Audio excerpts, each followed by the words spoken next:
Hi, it's Wendy Bovard again. I'm coming to you because I want to talk about the traits of an abuser. Contrary to media portrayal, there is no physical or social profile of a person who is an abuser. To be a physical, domestic abuse, emotional, verbal, or psychological abuse. In other words, blue collar and white collar people, upper class, middle class, and poor people can all be abusers. There is, however, a very clear behavioral profile of an abuser. Number one, they're charming. The abuser may be charming and romantic, showering praise, adorance, and attention. He or she expresses intense emotional and feelings for the victim and quickly pushes to get engaged or live together. Jealousy. Beware. Do not equivalent jealousy with love. So it means do not take their jealousy as love. Know the difference between the love and the jealousy. The abuser will display extreme examples of jealousy and control over who the victim talks to or hangs out with. Control decisions, making over finances, victims' safety, and victims' freedom of movement and socializing. He breaks objects, or he or she breaks objects, punches walls. This is another form of control, punishment, and manipulated intentions to create fear in the victim. Isolation. Isolates the victim from friends and family, accuses friends and family of trying to destroy the relationship. Stereotypical roles.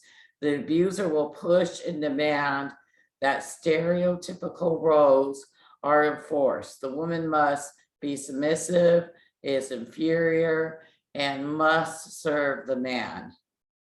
Explosive temper, though we're already to the seventh one. Flies into rages with little or no provocation.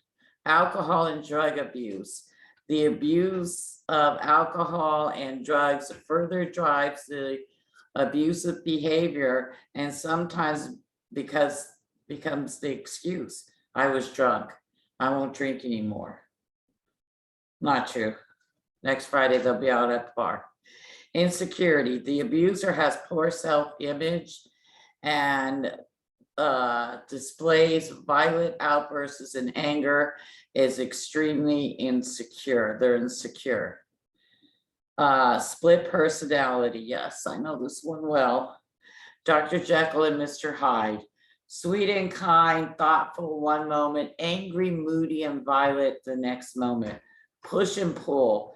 Drives victim away, offers to do anything to get the victim back, and repeats the abusive cycle. Demands that people worship them. The abuser demands that the victim take care of all his or her needs: emotional, psychological, physical, and domestic chores. Blame. They're really good at this blame game. The abuser blames victims and blames everyone else for his or her problems and reacts, "You made me hit you." It's not a lie. They do that. Victim. The abuser blames others for his or her feelings. You've hurt me by not doing what I want.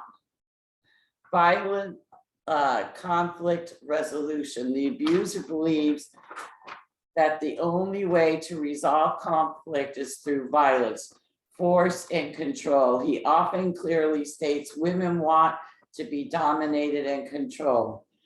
Number 16, uses force. When there is an argument, force will be used, even if it is not a serious physical violence. hypersensitive, beyond overstating, beyond overaction. The abuser takes everything personal and is easily insulted. Animal and child cruelty. Wow. The way a person treats children and pets directly reflect the extreme level of his or her abusive behavior in general, and the inability to express compromise or empathy. Sociopath, psychopath tendencies. That is so true. Beware of cruelty to pets or harsh punishment when children cannot perform to his or her expectations. For example, one mother was yelling at her daughter to stand up and reach a shirt with a broken arm.